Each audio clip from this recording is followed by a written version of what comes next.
दोस्तों आज पेश है प्रलयकारी मोती। ये कवर चित्र है दोस्तों।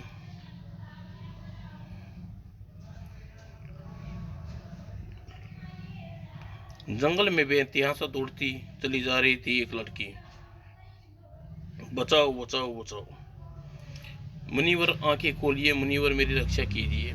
उठो पुत्री और मुझे बताओ तुम्हें सबसे इतनी भयभीत क्यों हो। मुनिवर, डाकुओं का एक पूरा दल मेरी तलाश में है। उसका सरदार मुझसे विवाह करना चाहता है, लेकिन मुनिवर क्या ईश्वर ने नारी को इतना ऐसा बनाया है कि वह स्वयं जालिमों की अपनी रक्षा न कर सके। तुम घबराओ नहीं पुत्री, तुम्हारा कोई को बाल विवाह का न कर सकेगा। इसका क्या मतलब हुआ? आज मेरी रक्षा आप कर लेंगे, उन डाकुओं के हाथों लुटने से बचा लेंगे, लेकिन कल फिर वे डाकू मुझे वापस अपवित्र करने की चेष्टा करेंगे। क्या कोई मदद कर सकेगा? कोई शायद नहीं। ओह, आज और अब हमेशा तुम्हारी रक्षा स्वयं कर सकोगी पुत्री। वह कैसे? मुनि ने आंखें बंद की। न जाने क्या बताया सांप। और सांप ने हथेली पर एक काला मोती रख दिया और मोती उगलकर सांप चला गया। मुनि ने आंखें खोली। क्यों पुत्री, कुछ देखा तुमने? लेकिन मैं कुछ समझे नहीं मुनिवर। यह सांप विषधर था। इसके मुंह से विष की भयंकर पुकार छूटती थी, और अब मैंने उसकी ताकत तुम्हारे शरीर में इस मोती के रूप में मांग ली। मेरे लिए यह मोती निगल जाओ पुत्री।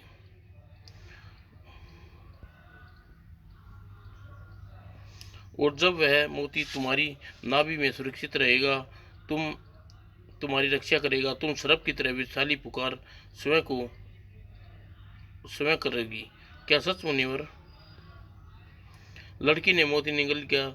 देखो, विष के प्रभाव से तुम्हारा शरीर नीला हो गया है। ओह, कर्ण नखा अपनी रक्षा स्वयं कर सकेगी। ठीक उसी पर वह पकड़ लो इसे। घबराओ नहीं, तुम अपनी रक्षा स्वयं करोगी। ने मैं समक्ष हो, जाओ मुकाबला करो दुष्टों का। ओह, इन्हें छोड़ूंगी नहीं मुनिवर। और हाँ हाँ, तुम बचकर नहीं जाओगी छोकरी, सरदार तुम्हें से बहुत खुश है।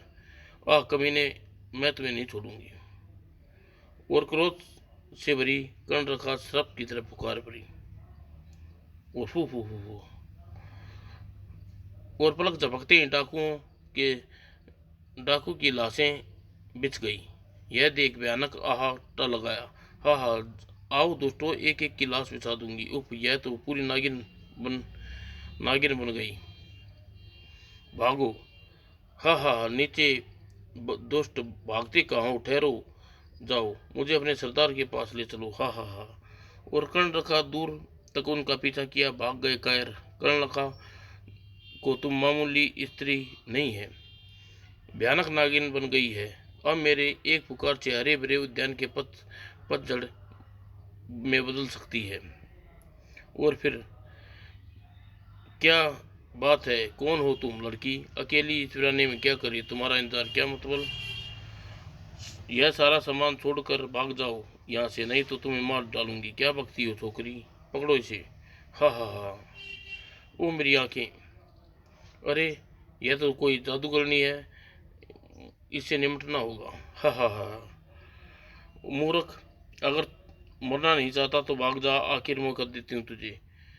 मगर जीवित रही तो फिर किसी के लिए संकट बनेगी। जीवित नहीं छोड़ूंगा। और व्यापारी ने वार किया, और कर्णशका ने जहरीली पुकार छोड़ी, और कर्णशका ने व्यापारी की गर्दन में दांत गड़ा दिए। हा हा हा, अब यह सब कुछ सिर्फ मेरा है। और एक दिन एकाक विराटनगर में हंगामा मचा गया। जिंदाबाद जिंदाबाद। और उसी दिन ऐसे सुंदरीय मूल्यवान आभूषण तो मेरे शरीर पर सजे रहने चाहिए। और रथ रोको। कौन हो तुम? और इस प्रकार बीच राह में रथ रोकने का भी पर्याय? मेरा नाम कर्ण नखा है राजा, मुझे यह आभूषण चाहिए। आह! अरे राजकुमारी का रानी का हार छीन लिया, कौन है ये? जो भी है बचेगी नहीं। और राजा जयचंद क्रोध से गरज उठे, गुस्ताख लड़की तेरी यह जरूरत, हा हा, पकड़ लो इसे। ओह, लगता है इन सब की मौत आ गई है। लेकिन कर्णलता को पकड़ने के लिए आगे बढ़े। आह, पकड़ो मुझे। और पलक झपकते ही अंगरक्षक दल सभी सैनिक मारे गए। यह देख राजा जसवंत तलवार लेकर रथ के नीचे उतरे।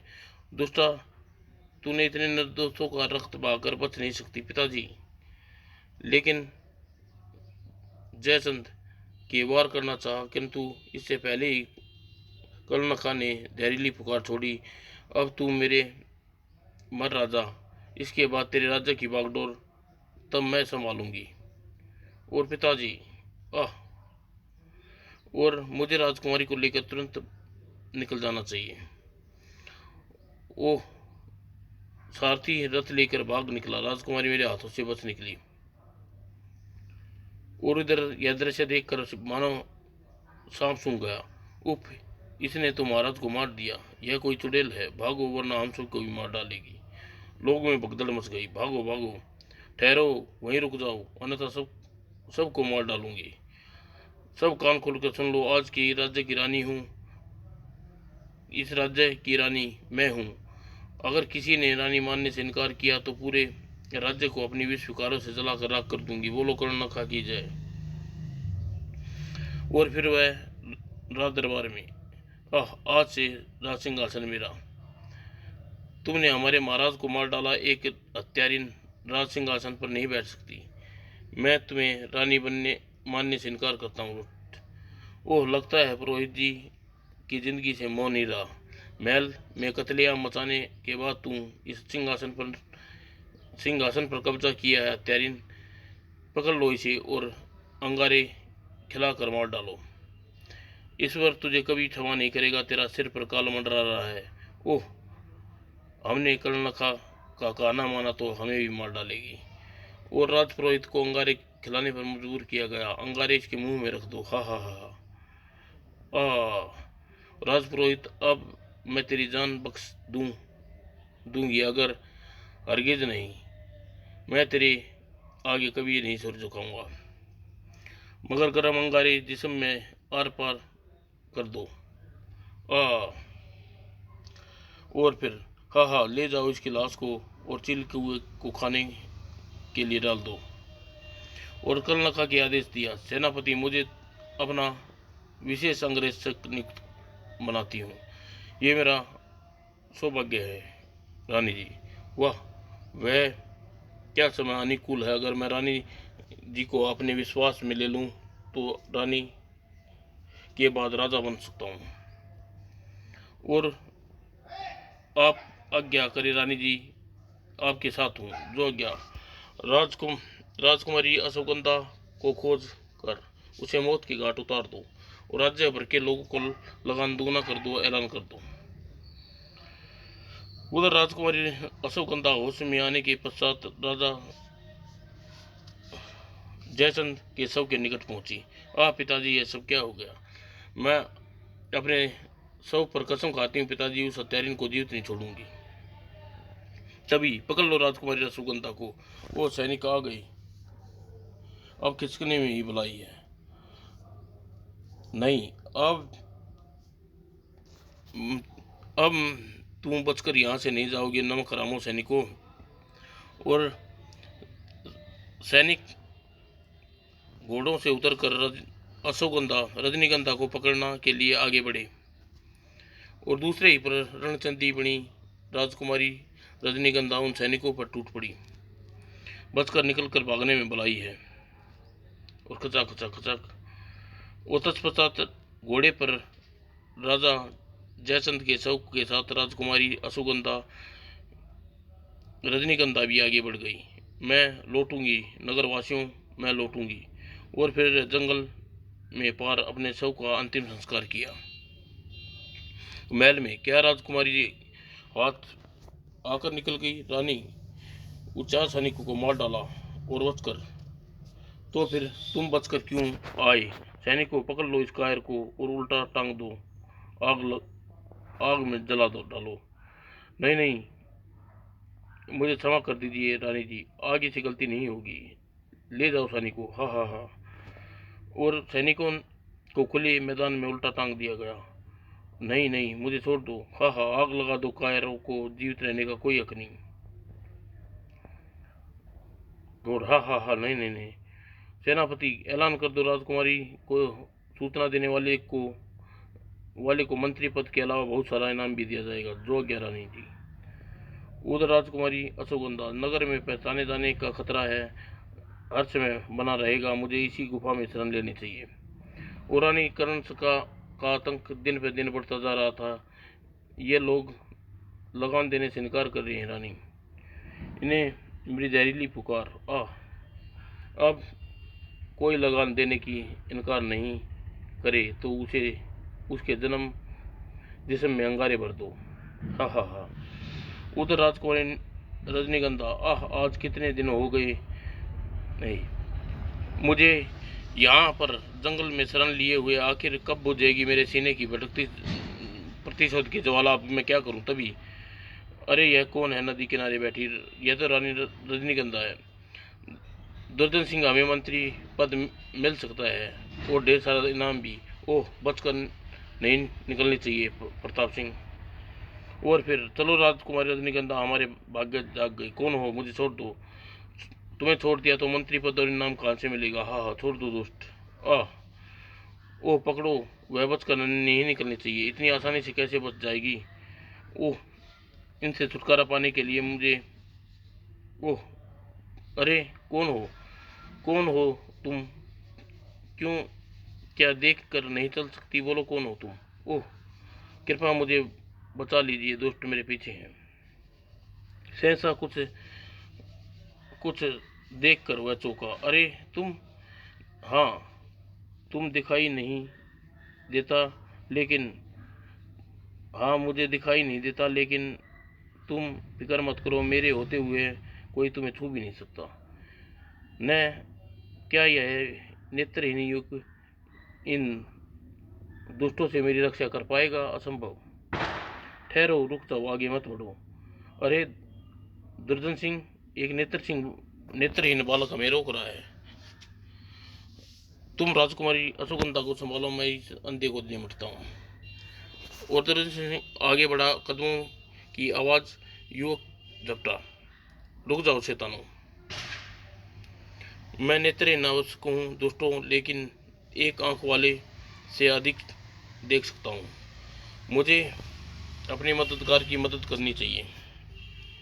और युवक ने हाथ पांव को तीव्र झटका दिया और प्रणाम स्वरूप राजकुमारी रजनीगंधा टूटी रजनीगंधा भी टूट पड़ी। कमीने शैतानों, तूने पकड़ी थी ने मेरी कलाई। उधर नेत्रहीन युवक ने प्रताप सिंह के मुंह वृक्ष पर टकराया, लहू लुहान कर दिया। नहीं। और राजकुमारी रजनीगंधा दुर्जन सिंह पर भारी पर बढ़ रही थी। ले शैतान, और फिर भाग दुर्जन। कमबख्त भाग गई। कुछ देर और रुक जाते तो अपने पांव पर खड़े होने लायक न रहते।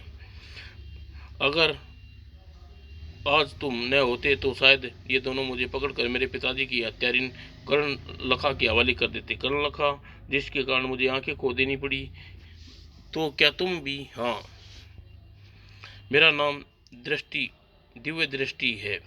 और राजकुमारी, मेरा दुर्भाग्य था व्यापार के सिलसिले में घूमने के लिए विराटनगर में जा पहुंचा। यहाँ मेरे वस्त्रों की अच्छी बिक्री हो तो कुछ बात बने।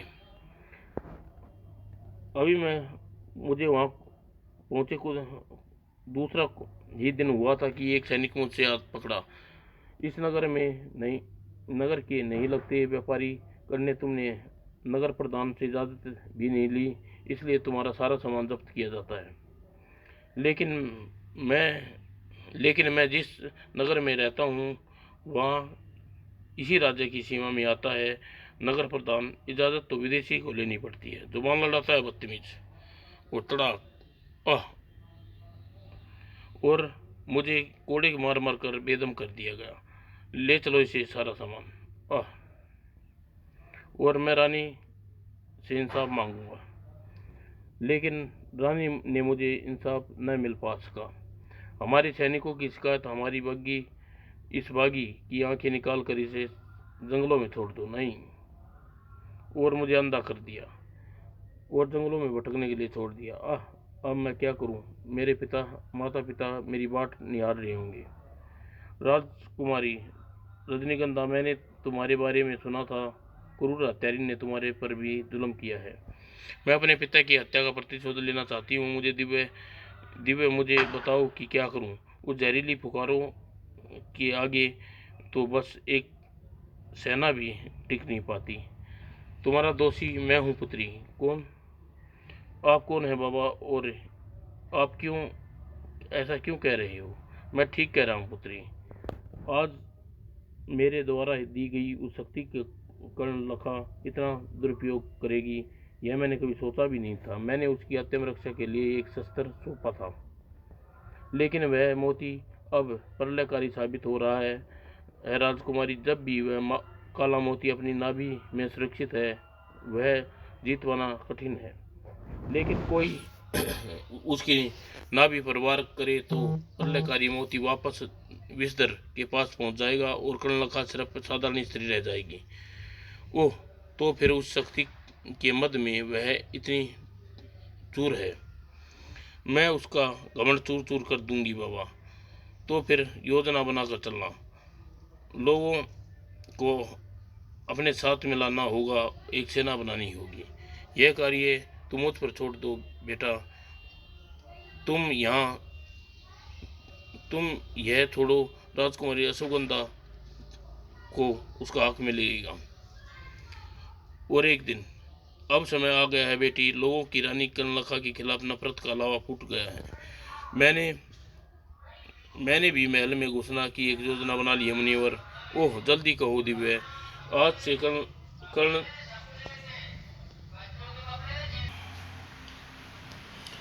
आज भी कर्णनखा तो तुम्हारी तलाश में तुमसे महल में ले चलूँगा और महल के फाटक बंद होने दूंगा। तब तक तुम लोगों के साथ महल पर हमला कर दूंगा। ओह, और तुम दोनों एक साथ एक एक माला पहन लो। तुम्हारे गले में रहेगी, कर्णलखा का विष का कोई प्रभाव नहीं रहेगा। उधर कर्णलखा ने खूनी खेल जारी था।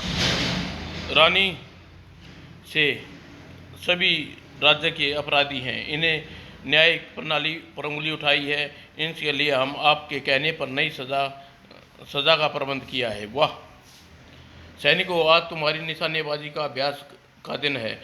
महारानी जहाँ निशाना लगाएगी, जहाँ कहे वहाँ निशाना लगाना चाहिए। खेल आरंभ हो।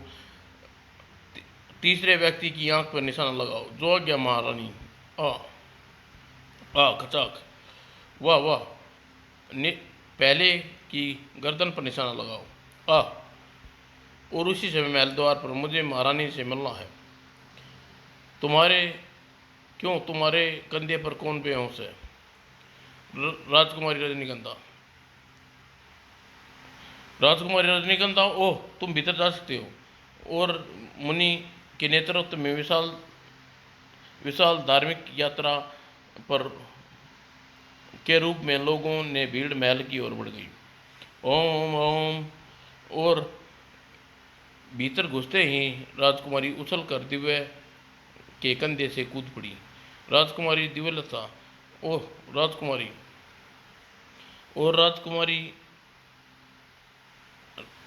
रजनीगंधा की तलवार लहराई। दिव्य, मुख्य द्वार खोल दो। और विशाल फाटक खुलते ही दोनों सैनिकों की भारी भीड़ घुस गई। मारो मारो। राक्षसी को खत्म कर दो। और यह शोर सुनकर कर्णलखा चौंकी। यह शोर कैसा सेनापति? अभी पता जाता है महारानी जी। और माट काट मचती है। ता ता ता ता। भारी भीड़ वहाँ पहुँच जाती है। मारो मारो, चुड़ैल रानी को मारो। वो इन सब की मौत इसे यहाँ खींच लाई है। हा। मौत तो अब तेरे सामने खड़ी है दुष्टा। तू पलट कर देख। और राजकुमारी रजनीगंधा, मुझे तुमसे मुझे कब से तेरी तलाश थी, अब तू मेरी जहरीली पुकार से नहीं बच सकती। अपनी ये इच्छा पूर्ण कर ले दोस्ता, लेकिन फिर ना कहना कि तुझे मौका नहीं दिया। और तब जहरीली पुकार वापस पलट कर, आह हाँ, देख हत्यारिन, अब मरने के लिए तैयार हो जा उल्टा। ओह, इस पर तो मेरी पुकार का कोई असर नहीं हो रहा। और अगले ही पल रजनीगंधा ने तलवार पेट को फाड़ दिया और नीचे गिरने से पूर्व प्रलयकारी विषकारी मोती न जाने कहाँ गायब हो गया। ओह, मुझे यही मौका है, राजकुमारी को समाप्त कर देना चाहिए। आज तेरे पापों का घड़ा भर गया। और सेनापति ने कदम बढ़ाते देख दिव्य की तलवार उसकी पीठ में घोंप दी। नहीं नहीं भाई, जो भी हो वहीं खड़े रहो, राजकुमारी की तरफ बढ़ने की चेष्टा मत करो।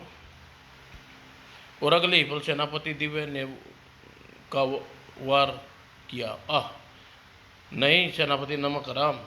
और खचाक, राजकुमारी तुम्हारा बदला पूरा हुआ। हाँ दिव्य, राक्षसी की लाश मेरे सामने पड़ी है और यथार्थ मिली शक्ति की मध्य पर चूर होकर शायद खुद को भगवान समझने लगी थी। तभी बधाई हो राजकुमारी, महल पर तुम्हारा कब्जा हो गया। राजकुमारी रजनीगंधा जिंदाबाद।